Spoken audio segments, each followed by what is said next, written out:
Last time we talked, you had nothing to say. You chose to walk, give what we had away.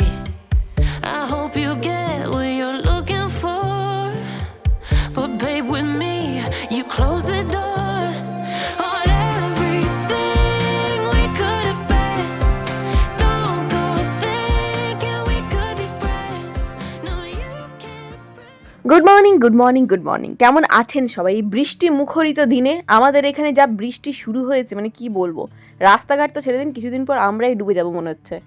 এমনও বৃষ্টিরও দিনে হঠাৎ করে কি জানি কি মন হলো, মনে হয় একটু পায়েস করি। 3খানা দুধ জমা হয়েছিল, সেগুলোকে বের করলাম আর ভালো করে ফুটিয়ে রেখে দিলাম। দাঁড়ান, আমাকে বেরোতে হবে আবার একটু। মিসে মুখার্জি গেছে নদীকে স্কুলে দিতে, আর আমি এখানে টুক করে ব্যাগটা নিয়ে বেরিয়ে পড়ছি। এমনও বৃষ্টিরও দিনে কোথায় বেরোচ্ছি, কেন বেরোচ্ছি, এই সমস্ত জিনিসগুলো আস্তে আস্তে জানতে পারবে। ব্লগটা দেখো। Good morning everyone, welcome back to my channel. নদী স্কুলে চলে গেছে আর আমি দুধটাকে জাল দিয়ে বেরিয়েছি। কোথায় বলুন তো? সুলতাদিতে বাড়ির ওখানে যেখানে মাশরুম চাষ হয়, জায়গাটা আমি একটু দেখে আসবো। খুব ভালো কোয়ালিটির মাশরুম, দামটাও মোটামুটি রিজনেবল, আর যখন লাগবে তখন মানে গিয়ে নিতে পারবো। অ্যাটলিস্ট প্রত্যেকবার সুলতাদিকে বলতে হবে না।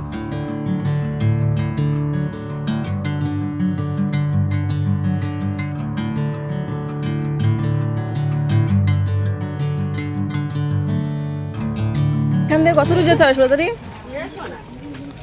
এসো না তো বুঝলাম, ভেতরের রাস্তা দিয়ে সুলতাদি আমাদের নিয়ে যাচ্ছে। ঘুরে আসতাম তাহলে। ও, তোমরা একটা মাঠ দিয়ে যেতে বলতে যে? এই তো মাছ এটা মাঠ? যাচ্ছি না না সুলতাদি এখন আমাদেরকে হাঁটিয়ে যাচ্ছে, তো হাঁটিয়েই যাচ্ছে। ও, এটা পথশ্রীর রাস্তা। আর কতটা হাঁটতে হবে সুলতাদি? আর কতটা হাঁটতে হবে? আরে হয়ে আছে, ওই যে হয়ে আছে হয়ে আছে, বাট মানে আমাকে যেরকম দিয়ে কালকে দিয়েছিল ওরকম বড় বড় তো দেখতে পাচ্ছি না। বড়গুলো ওইগুলো তোলো হয়েছে। আমি ফার্স্ট টাইম দেখলাম এরকম। তাহলে আমাকে 1 কিলো দিয়ে দেবে। অনলাইন পেমেন্ট করা যাবে তো? 1 কিলো আমাকে দিয়ে দাও। একটা প্লাস্টিক দাও, বড় বড় দেখে দিচ্ছি। বড় বড় দেখে দিচ্ছি। আমি অনেক ভিডিওতে দেখেছি যে মাশরুম চাষ হয়, বাট চোখে এরমভাবে প্রথম দেখলাম। আমি বলতে বৌদিবেলা আমি যাবো, আচ্ছা চলো নিয়ে যাই। যখন ওই প্যাকেট হয় তখন নিয়ে আসতে হয়। আচ্ছা, এগুলো প্যাকেট হবে। হ্যাঁ, এইগুলোই থেকে এই মাশরুম মানে ইয়ে হয়। হ্যাঁ, বুঝতে পেরেছি, ওই যে ওখানে হয়ে রয়েছে, দেখতে পাওয়া যাচ্ছে।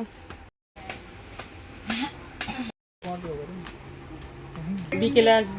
আমাদের বাড়ি থেকে প্রায় 40-45 মিনিটের মতো হাঁটা পথ এই জায়গাটা। তো সুলতাদি নিয়ে এলো। এই বছরই নাকি এই বিজনেসটা প্রথম শুরু হয়েছে, তো আমার দেখার ইচ্ছে ছিল, চলে এলাম। খবরে একবার দেখেছিলাম মাশরুম চাষে নাকি অনেক লাভ। এগুলো মোটামুটি সব পরিষ্কার করে রাখতে কত টাইম লাগবে? দুপুর টুপুর হয়ে যাবে নাকি? দুপুর লাগবে না, 2-2.5 ঘন্টা লাগবে। ওদিকে চলো। এটা তুলবো তো হবে নাকি? সেপারেট করে দিতে হবে? করে পরিষ্কার করে যেখানে মাটি লেগে আছে সেটা পরিষ্কার পরিষ্কার করে করে দিতে তারপর হবে। দিতে হবে। আর অয়েস্টার আমি মোটামুটি 1 কিলো নিয়ে যাচ্ছি।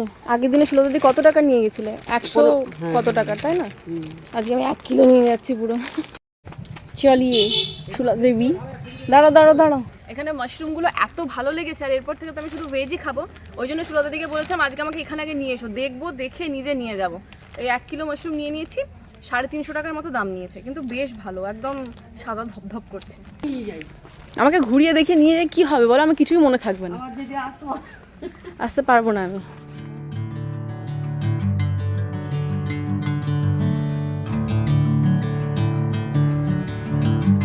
রোজ গরু বক দেখা হয় না, না তাই দেখাচ্ছি।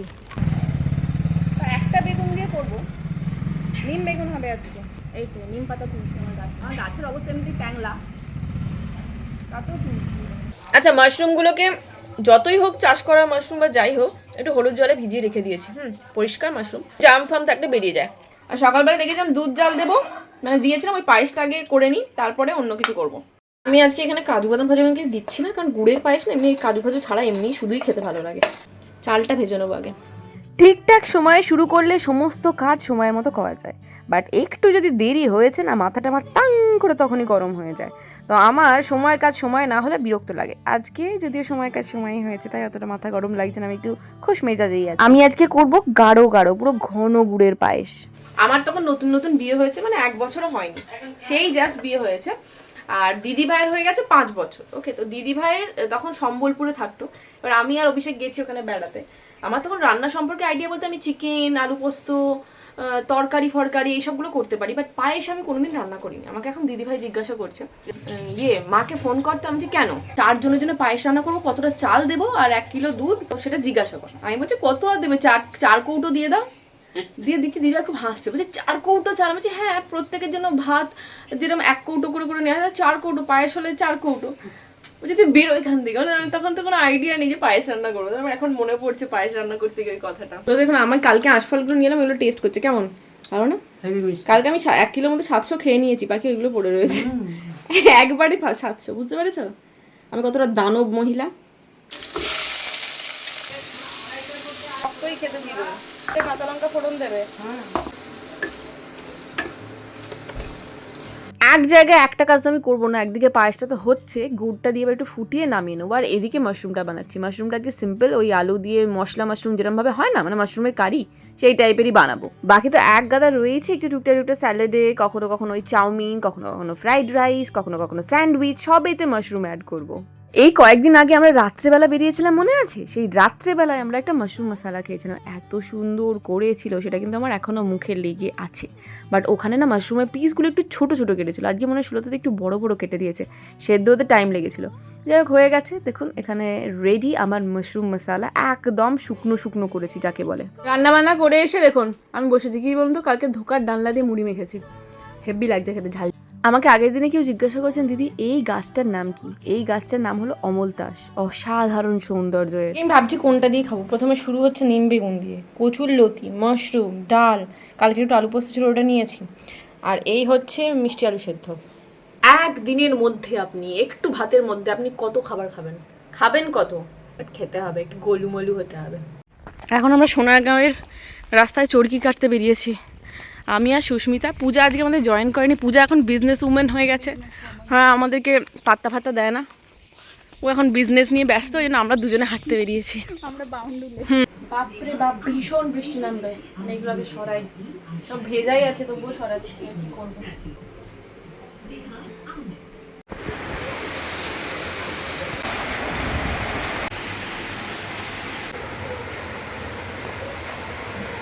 বাপরে বাপ, কি জোরে বৃষ্টি হচ্ছে।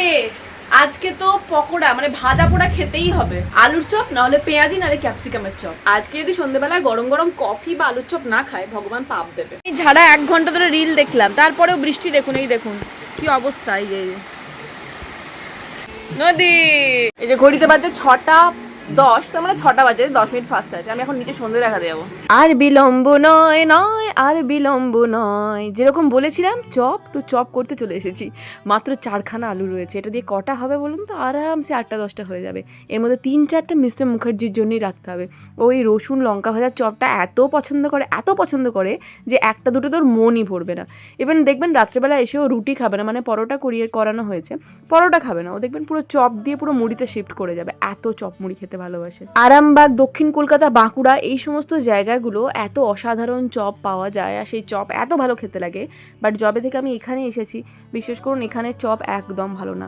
জানি না কেউ চপ করতে পারে না না করে না, ভগবান জানে। এরকম ধ্যাবড়া মোটা চপ, তার মধ্যে পুরগুলো ঠান্ডা, ওপরটা শক্ত কোটিং, বিচ্ছিরি খেতে লাগে। বলেছিলাম আগেও আপনাদের যে আগে যেখানে আমরা থাকতাম সন্তোষপুর জোড়া ব্রিজে, ওখানে একজন ভদ্রলোক আর ওনার ওয়াইফ দুজনে মিলে এই চপ ভাজতো, এত টেস্টি চপ। আর ওটার মধ্যে আমরা খেয়ে বুঝতাম, মানে খেয়ে তো বোঝা যায়, শুধু জিরে, লঙ্কা ভাজা আর থাকতো একটু রসুন, আর কিচ্ছু থাকতো না। এত সিম্পল চপটা আমরা প্রায় মানে একসাথে 5-6টা করে খেয়ে নিতাম, আমি, দিদিভাই, দাদাভাই যখনই খেতাম। আর ওরকম ধ্যাবড়া সাইজের চপ হতো না, একদম ছোট্ট মাঝারি চপ, গরম খেতে হেব্বি লাগতো। তো ওই রকম প্যাটার্নেরই আজকে আমি চপ বানাচ্ছি।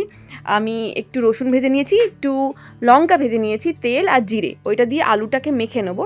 আর মেখে কড়াতে অবশ্যই ওটাকে নেড়ে নিতে হবে, নাহলে কিন্তু আলুর যে ওই মানে থকথকে বা ওই স্টিকি ব্যাপারটা আসবে না, তখন কিন্তু চপটা ভাজতে অসুবিধা হবে। কড়াতে নেড়ে নিতেই হবে, ওই রসটা এক্সট্রা সেটা শুকিয়ে দিতে হবে।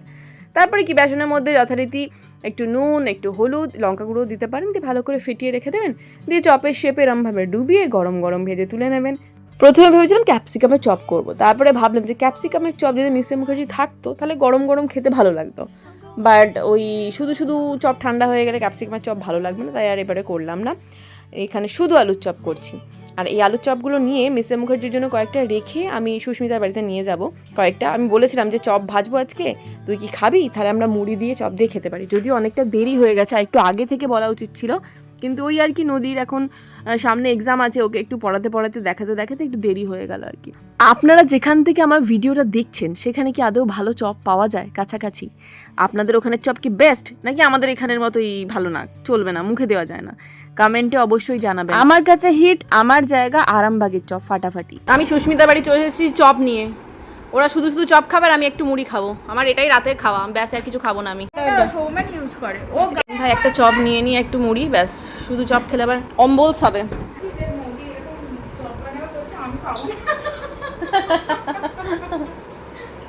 আমি আমি ওখানে করলে তো ওভেন পেতো না, আমি নিয়ে চলে এসেছি। তারপরে রাত্রিবেলা কিছু রাত্রিবেলাটাই একদিন হলে না 50 দিন ওর রেস্ট থাকে, ওখানে চপ না খাওয়া যায় না, ওই জন্য প্রচন্ড তেল, বাজে তেল।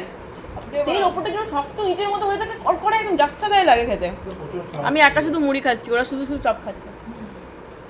কালকে হচ্ছে আমার আর মায়ের দুজনেরই ব্লাড টেস্ট হবে, ওই সমস্ত মানে নর্মাল যে টেস্টগুলো করাই 6 মাস 1 বছরের মধ্যে, সেইগুলোই হবে।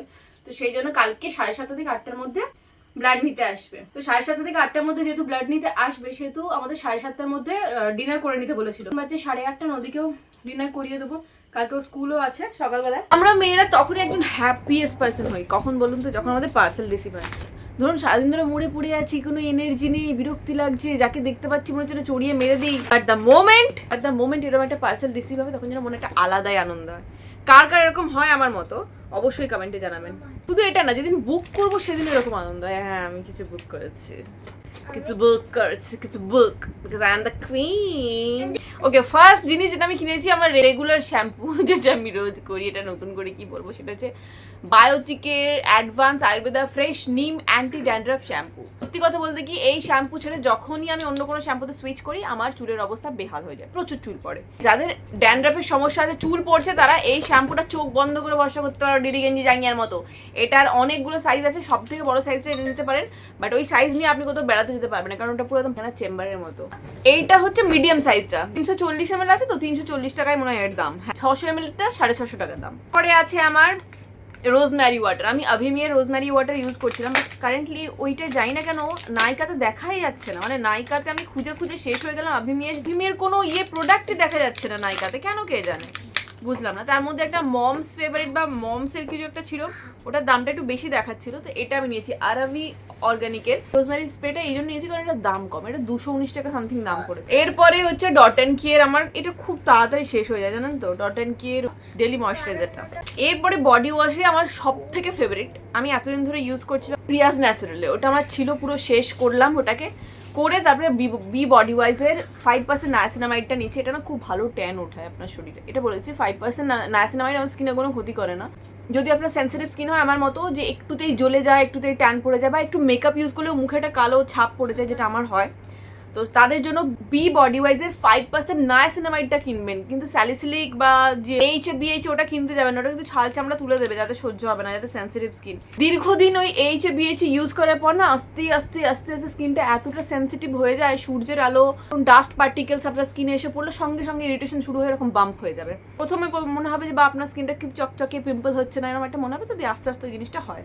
যাদের স্যুট করে তারা সপ্তাহে একদিন BH তাও দিলে ঠিক আছে, বাট রোজ যারা ইউজ করে তাদেরকে তো একদমই বারণ করবো। যাই হোক, তো এই ছিল আমার প্রোডাক্ট। Good morning everyone. তো আজকে হচ্ছে সেই দিনটা যেদিন আমি বুঝতে পারবো অ্যাকচুয়ালি আমার থাইরয়েড প্রবলেম আছে কিনা, কারণ আমি সমস্ত টেস্ট আজকে করাতে চলেছি A to Z, আমি আর আমার শাশুড়ি মা দুজনে মিলেই। তো একটু পরেই উনি আসবেন, এসে যা রক্ত ফক্ত নেওয়ার সমস্ত বের করে নিয়ে চলে যাবেন, এই হচ্ছে ব্যাপার। আজকে ব্লগটা এখানেই শেষ করেছি, নেক্সট ব্লগ থেকে এর পরেরটা শুরু করবো। ওকে, বাই।